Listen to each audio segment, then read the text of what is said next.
Hello, hello. Maalinsangan pa rin kahit nandito tayo sa labas, sa park, no? Maalinsangan. So, yan po yung aming daily routine na talagang sa umaga, nilalabas ko yung aking alaga. Siyempre, maglaro siya sa park or kung saan, di ba? At yun, minsan yung play date nila sa bahay-bahay, ganun, para masaya naman. Ang kagandahan nito is, siyempre, kahit daily routine, nakakapag-pray po tayo. At yun, habang nagpe-prayer walk tayo, kasi kailangan po natin talaga yung prayer walk, kalakasan. Kasi marami nga, sabi ko na yung iba daming pagising pa lang, dami ng problema, yung iba hindi nakatulog, yung iba naman is talagang bungad pa lang may galit na, di ba?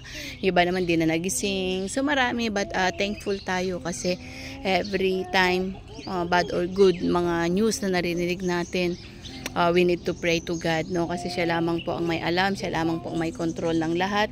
Siya po ang may alam ng future at kung paano. Ang kagandahan natin, we need to trust God for all. Magtiwala tayo sa Kanya kasi meron siyang ginagawa at meron siyang plano para po sa lahat. Okay? So yun po yung mai-share ko sa umagang itong kay Ganda. Lagi po tayo manalangin, yung ating mind, yung ating puso na magpa-direct tayo sa Panginoon. And of course, yung salvation ng mga mahal natin sa buhay. Dahil we know na malapit na po dumating ang ating Panginoon, na nawa yung salvation po, no? Na maligtas po ang bawat isa.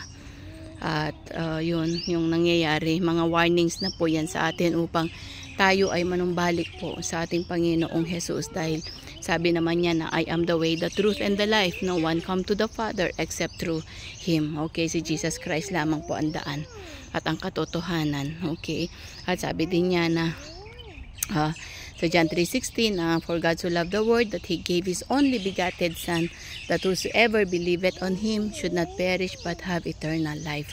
So dapat naninimpalataya tayo, na-accept natin ang ating Panginoon dahil siya lamang po yung namatay sa krus ng Kalbaryo at muling nabuhay. Yan po ay ang ating Panginoong Jesus upang tayo ay maligtas sa mga kasalanan po natin. So yan po yung ma-share ko. I hope na go on po kayo sa mga nakikinig nito. Have faith and believe in God. So muli po, shalom, shalom. God bless you all and bye for now.